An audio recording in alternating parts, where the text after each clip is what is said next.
What if God is trying to throw you a surprise party and you keep trying to ruin it? We all have that friend, or might be that friend, who always tries to ruin surprises. Like if someone is trying to plan something nice for them, if people are coming on a surprise trip to visit, they're always snooping and trying to figure out what the surprise is going to be because they don't like to be surprised. And honestly, we don't even need to psychoanalyze it. It's very obvious. These people feel the need for predictability. They feel the need for control. They don't want to be taken by surprise. They want to be able to predict how things are going to play out. Yes, something even as harmless and fun as a surprise birthday party, it gives them a sense of safety to feel like they know what is happening. They don't like being surprised because then they're caught off guard and they weren't able to properly plan or emotionally prepare for whatever it was that was happening. I thought about this the other day because I think I have the tendency to be like that when it comes to God, when it comes to life, when it comes to how things are going to play out.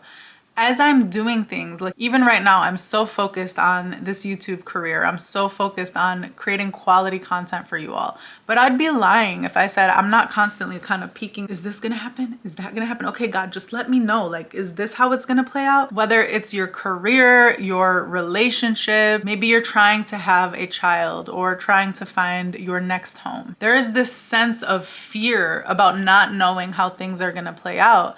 And instead of us just understanding that sometimes we can't control that at all, or just deciding that things are gonna work out and deciding to enjoy the moment, we're constantly trying to figure it out. We're constantly trying to predict outcomes. We're constantly trying to feel a sense of control over how things are going to play out. Sometimes we look to other people and we're like, well, they did it like that, and that's how it worked out for them. It's like we're kind of trying to create our own spoilers by looking at other people's journeys. And then when our journey doesn't play out like theirs, we feel like we got betrayed. We feel like maybe we were a little bit misled, when in reality, their journey was never meant to be yours. Yours was meant to be yours. And you don't know how yours is going to play out because you're not supposed to know just yet. And so the other day I was thinking about this because I'm in a phase of a lot of uncertainty in my life. And so is my husband. Both of our careers are feeling very uncertain at the moment. Even in my personal life, there's just a lot of uncertain things coming up. And I was paralyzed by that for a couple of weeks. Then I really started like trying to calm myself down. And I've talked about that on this channel if you want to go check it out. And I feel a lot more calm now, but I still find myself trying to predict how things are going to play out. And so I watched this podcast the other day. It was a Joe Dispenza podcast where he was talking about how you cannot actually predict outcomes in your life when you start to embody a version of you that you've never been before. Joe Dispenza is someone who talks a lot about manifestation through a very scientific lens. And as he was explaining the quantum field and how things work, the whole idea is that if you embody a new version of you that you have never ever been before, you kind of like generate a new set of potential outcomes that you never had access to before.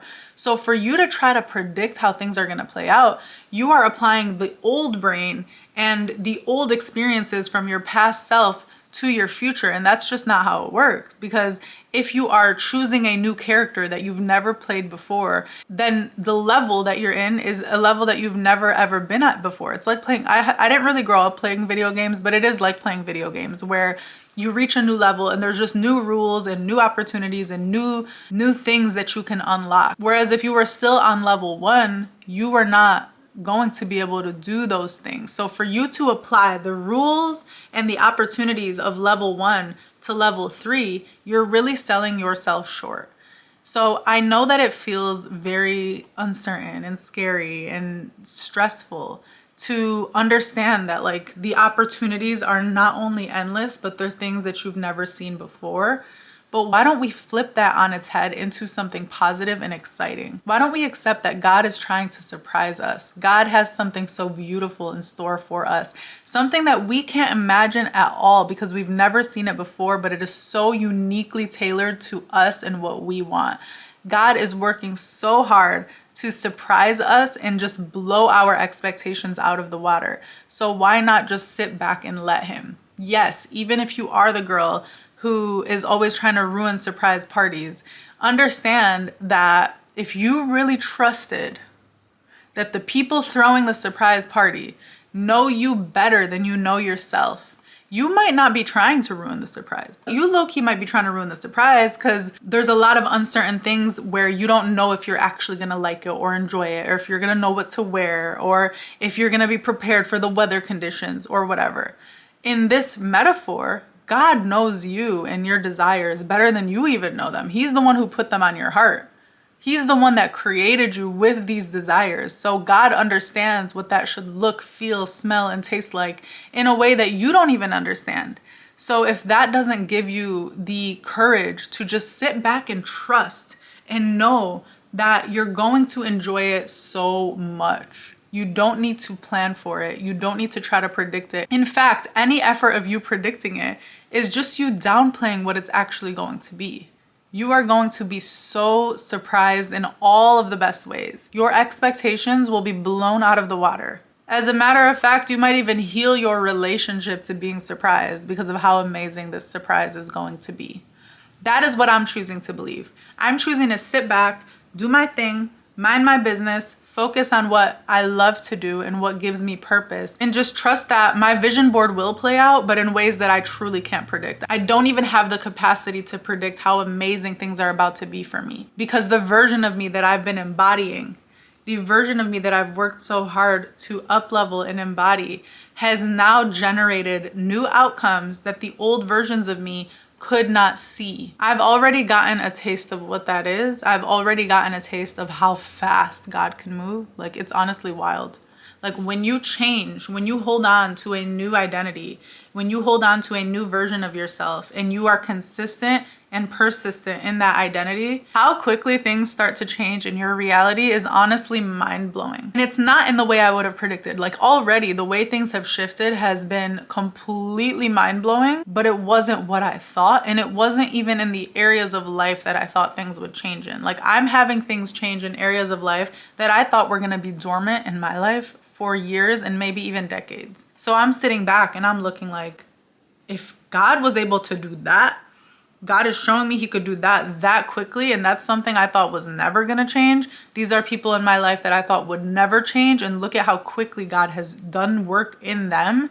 I need to stop doubting, and I also need to stop projecting out and predicting what that could look like, because honestly, I have been so surprised, so pleasantly surprised, and I need to remember that I've been so pleasantly surprised because I don't have the capacity to predict how God can make things happen. The way God is even making things happen on a global scale right now, with all of the tragedy, with all of the sadness, the death, the violence, the genocide, but shifting the way people are seeing that. Truly, when I tell you that's something I never thought would happen, I wouldn't see it to this level until my kids were adults. That's truly what I thought. Not to glamorize or romanticize all of the things that have had to happen, all of the people that have had to be murdered in order for people to see the truth. But I'm not God, and I'm just going to trust that there's a greater purpose. There's always a greater purpose to even the most tragic of life events. I don't have the capacity to predict how things will play out because I'm using very outdated and even archaic mindsets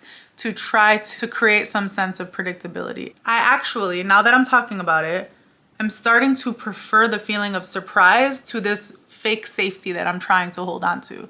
Because if I want to be kept safe, then I need to just continue to live the type of life and get the type of results that I'm getting right now. And that's not what I want. I've already agreed that I want something completely different. And that's why I've embodied someone completely different. But the agreement that I'm making when I say that is that I'm going to be surprised. I'm trading surprise for a feeling of boringness and safety, because surprise has never led me astray. Even when I thought that these were things that would completely throw me off, I've always been pleasantly surprised with how things played out. As a matter of fact, I have always preferred the way that they played out to the way that I wanted them to play out. So keep that in mind, my love, and try your best to enjoy the ride. Try your best to look at yourself as someone who is worthy of being so surprised in such a beautiful, glorious way. Try your best to be present and trust that how things are playing out is how they're supposed to play out, even if you can't see it. Let me know what this brought up for you. I love you so much. I hope you give God room to surprise you. And as always, stay powerful, my love.